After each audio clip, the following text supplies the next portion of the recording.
View the program libraries.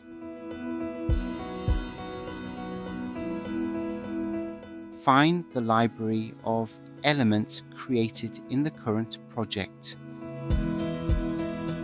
The user library that can be used in any project.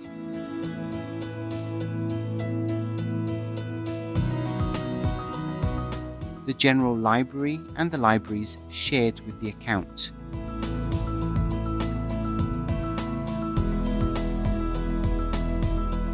Share the objects created in the project with the various usBIM libraries.